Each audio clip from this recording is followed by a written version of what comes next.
नमस्कार, मैं हूं नीलू। तो ईरान ने जो परमाणु कार्यक्रम था उसे आगे बढ़ाने के लिए अपने पास ढेर सारी यूरेनियम संरक्षित कर लिए थे।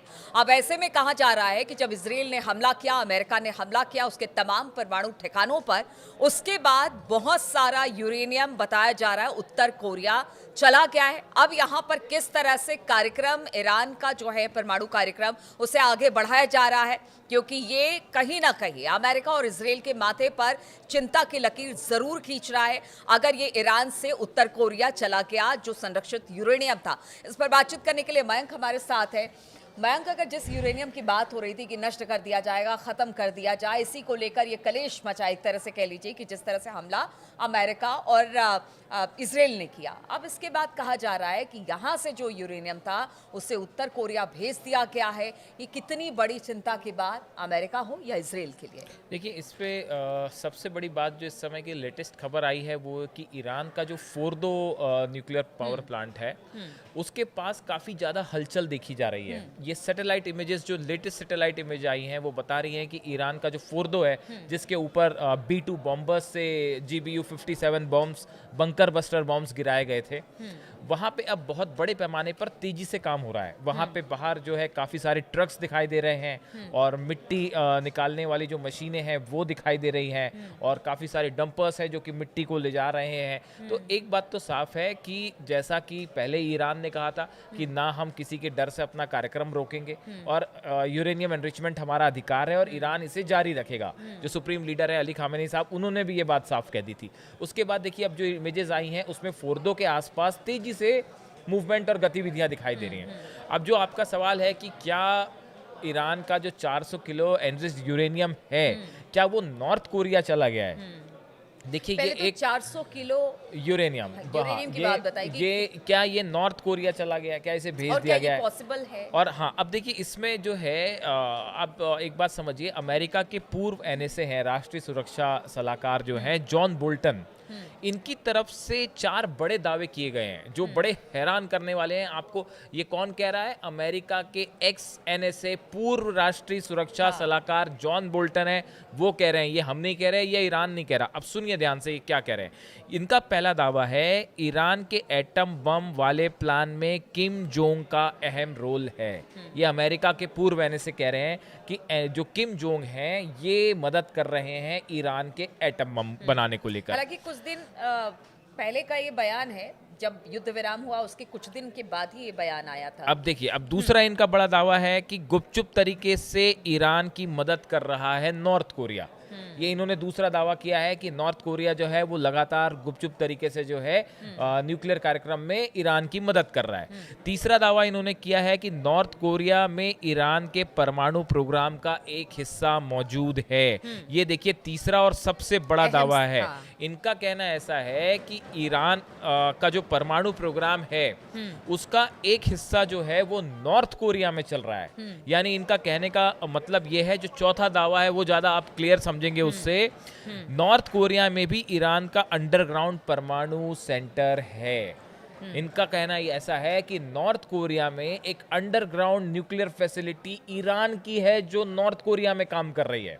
अच्छा, ये अपने आप में बहुत बड़ा दावा है और ये इसी बात को लेके, इन दावों की वजह से ही अब ये बातें हो रही हैं इस तरह से कि क्या एनरिच्ड यूरेनियम जो है ईरान से नॉर्थ कोरिया भेज दिया गया। देखिए, इसको लेके कई बड़ी बातें हैं। आपने सवाल किया कि क्या ऐसा हो सकता है? बिल्कुल हो सकता है। देखिए, ऐसे हो सकता है, अभी थोड़े दिनों पहले खबर आई थी कि चाइना से 3 प्लेन्स जो हैं वो यूरोप जाने के लिए उड़ते हैं, हवाई उड़ान भरते हैं और वो ईरान के एयर स्पेस के आसपास आके गायब हो गए। उसके बाद वो यूरोप आगे गए ही नहीं, वो वहाँ से वापस आ गए। तो ऐसी बड़ी सारी गतिविधियाँ हैं जो अमेरिका और इजराइल के लिए बड़ी परेशानी का सबब है। और ईरान जो है, देखिए, किसी कीमत पर ईरान झुकने वाला, डरने वाला नहीं है, ना ही अपना प्रोग्राम रोकेगा। और खबर ये ऐसी एक्सपर्ट भी आ मान रही रहे है हैं। कि कभी भी जो सीज फायर है वो खत्म हो सकता है। बिल्कुल। इसलिए तैयारी, चाहे वो इजराइल, अमेरिका अपनी तरफ से कर रहा हो या ईरान, उसकी तैयारी अब भी है। पूरी तैयारी तेजी से चल रही है, बल्कि परमाणु कार्यक्रम अब शायद हो सकता है कि और तेजी से आगे बढ़ जाए। देखिए, एक ब्रूस बेक्टोल है, ये एक एक्सपर्ट है जो कि नॉर्थ कोरिया पे कई किताबें लिख चुके हैं। इन्होंने भी बड़ा इंटरेस्टिंग दावा किया है। इनका कहना ऐसा है कि ईरान को यूरेनियम की सप्लाई नॉर्थ कोरिया से हुई है। और यही नहीं, ईरान के 3 underground nuclear centres Fordow, Natanz और इस्फहान को बनाने में भी नॉर्थ कोरिया ने मदद की है। ये एक्सपर्ट जो हैं ये बता रहे हैं, ब्रूस बेक्टोल जो है, इनका कहना ऐसा है। तो कुल मिला के देखिए बात ये निकल के सामने आ रही है कि एक बड़े पैमाने पर नॉर्थ कोरिया जो है वो मदद कर रहा है ईरान की। और अगर इनके जो पूर्व सुरक्षा सलाहकार है जॉन बोल्टन, अगर इनकी बात को मान लिया जाए कि नॉर्थ कोरिया में इनका न्यूक्लियर प्रोग्राम या न्यूक्लियर रिएक्टर काम कर रहा है या न्यूक्लियर रिसर्च सेंटर वहाँ काम कर रहा है, तो इसका मतलब ये है कि ईरान अब परमाणु बम बनाने के बेहद करीब है।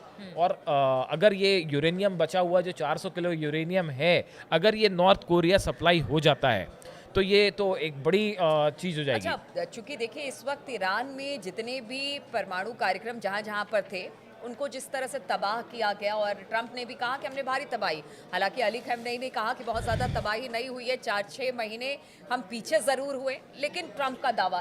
तो ऐसे में अगर उत्तर कोरिया में कोई परमाणु संयंत्र ईरान का वहाँ काम कर रहा है तो ये बहुत बड़ी बात है। देखिए अभी आप जो ये बात कर रही हैं इसके लिए हम IA जो इंटरनेशनल परमाणु ऊर्जा एजेंसी है उसके जो डायरेक्टर है राफेल ग्रॉसी, इनका कहना ऐसा है ईरान कुछ महीनों में ही यूरेनियम संवर्धन फिर से शुरू कर सकता है।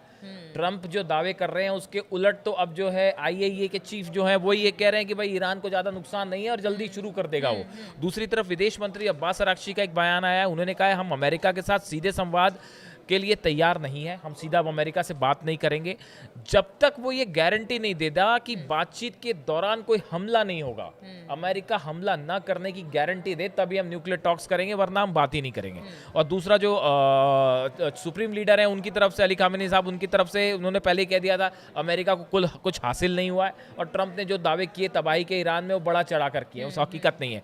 अब ऐसे में जो ये 400 किलो यूरेनियम है ये क्या ईरान में है, क्या ये नॉर्थ कोरिया चला गया? और अगर नॉर्थ कोरिया चला गया है तो किम जोंग उन का तो बड़ा सीधी पॉलिसी है कि आप न्यूक्लियर बम बनाइए, और उनका शायद एडवाइस भी यही है ईरान को कि फौरन ईरान न्यूक्लियर टेस्ट करे। तमाम सैंक्शन के बावजूद 2006 में उन्होंने पहला टेस्ट किया था, और बताया जाता है कि अब तो 40 से ज्यादा न्यूक्लियर एटम बॉम्ब्स जो हैं वो नॉर्थ कोरिया के पास हैं। तो उनकी पॉलिसी क्लियर है कि एटम बम बनाइए, अमेरिका जो है वो फिर आप पे हमला नहीं करेगा। अगर इस पॉलिसी पे ईरान चलता है तो आप देखें हो सकता है ईरान भी जल्दी न्यूक्लियर पावर हो। बिल्कुल, तो तेजी के साथ ईरान आगे बढ़ रहा है, और जिस तरह से खबर आ रही है अमेरिका ने दावा किया कि उसने बहुत सारे जो ईरान के परमाणु ठिकाने थे उसको तबाह कर दिया। लेकिन अब ऐसे में जब खबर आ रही है कि उसके बहुत सारे यूरेनियम जो है उसे भेज दिया गया है उत्तर कोरिया, वहां पर एक परमाणु संयंत्र है जो ईरान का, जहां पर काम चल रहा है इस वक्त परमाणु कार्यक्रम को लेकर या परमाणु बम बनाने को लेकर, तो आप समझिए कि ऐसे में फिर चिंता की बात होगी अमेरिका और इजराइल के लिए।